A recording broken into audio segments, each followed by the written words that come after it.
le ministre doit démissionner.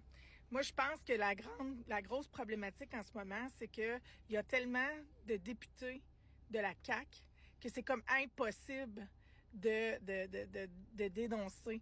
Là, on finit par dénoncer plein de choses, mais c'est quand que ça pète de partout que les médias le sortent, quand, mettons, la CDPDJ, il faut que ça vienne d'une source sûre. Ça fait que tous les problèmes vécus au quotidien, que normalement, on irait confier à notre député, mais c'est comme ici, en Mauricie, centre du Québec, là, il y a pas, tous les députés sont de la CAQ. Fait que là, on fait quoi? On va se confier à la CAQ sur les problèmes de la CAQ. Donc, ils protègent le système. Eux autres, là, comme quand même que tu vas cogner à la porte du député, ils vont continuer de cacher, de dire qu'il n'y a pas un problème, que ça va bien. Moi, en tout cas, ici, ce que je vis, c'est ça.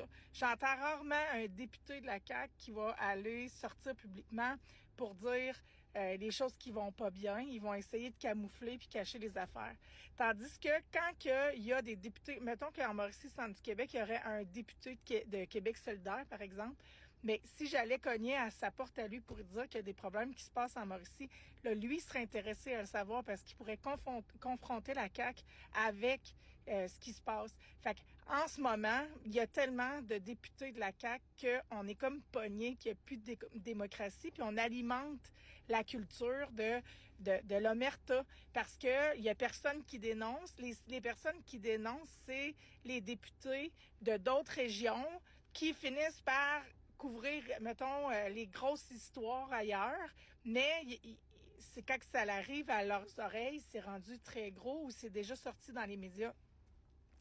Fait que pour être capable de confronter le gouvernement, il faut une opposition solide. On n'a pas d'opposition solide, on n'a pas de personne qui peut parler puis contredire le gouvernement. Fait que c'est ce qui se passe depuis des années, depuis que c'est le gouvernement Legault sont majoritaires. Fait que on n'est pas capable de parler parce qu'il n'y a pas personne qui vont parler. Il y a très peu de candidats, de députés qui vont parler en notre nom au Parlement. Fait que ça fait que ça crée un monopole de même.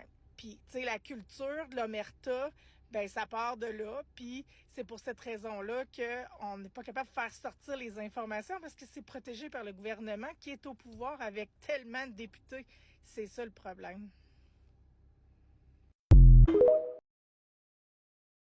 Bonjour à toutes et à tous. Après une réflexion sincère et beaucoup de discussions avec mes proches, j'ai pris la décision déchirante de quitter mes fonctions de ministre. Les dernières semaines ont été difficiles et m'amènent aujourd'hui à recentrer mes priorités. Je fais le choix de ma famille, la famille que nous avons construite, mon épouse et moi. C'est sûrement pas facile de quitter des dossiers qui me passionnent, mais je crois que c'est la bonne décision pour moi et les miens. Cette décision n'est pas un renoncement, mais plutôt un choix de responsabilité. J'ai toujours cru que l'engagement politique devrait s'exercer avec équilibre, lucidité et honnêteté envers soi-même et envers les autres. Je tiens à remercier le Premier ministre, mes collègues, ainsi que toutes les personnes avec qui j'ai eu le plaisir et le privilège de servir. Ces années d'action gouvernementale resteront pour moi une expérience fantastique, faite d'exigences, de débats, mais aussi d'espoir, de conviction et de réussite partagée. Je vais demeurer député indépendant, fidèle à mes valeurs et à la confiance qu'ils m'ont accordé les citoyens de ma circonscription, Taillon. Je continuerai de travailler pour eux. Mon engagement public se poursuit avec la même passion et le même sens du devoir. Merci tout le monde.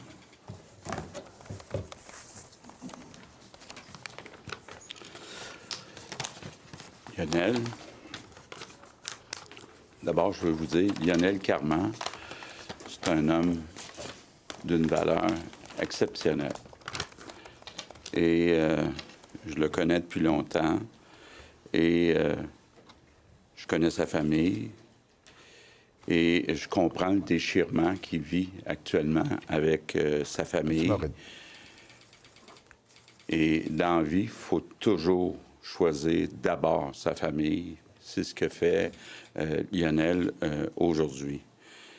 Je veux le remercier sincèrement d'avoir accepté mon invitation, d'embarquer dans cette aventure un peu folle, un peu extrême qui est la politique.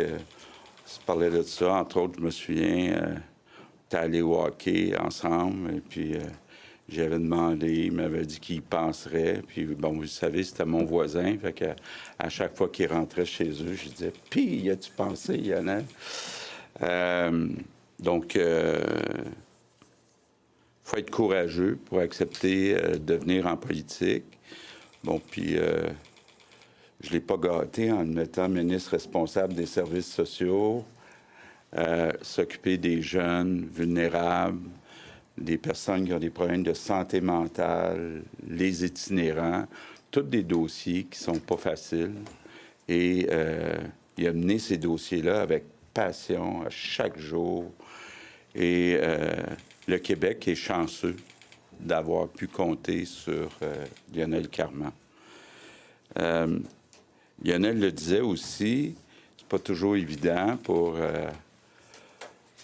quelqu'un comme lui de dire je vais m'impliquer dans mon comté, mais j'étais toujours impressionné de le voir que c'est running shoe la fin de semaine à Longueuil, dans son comté de Taillon.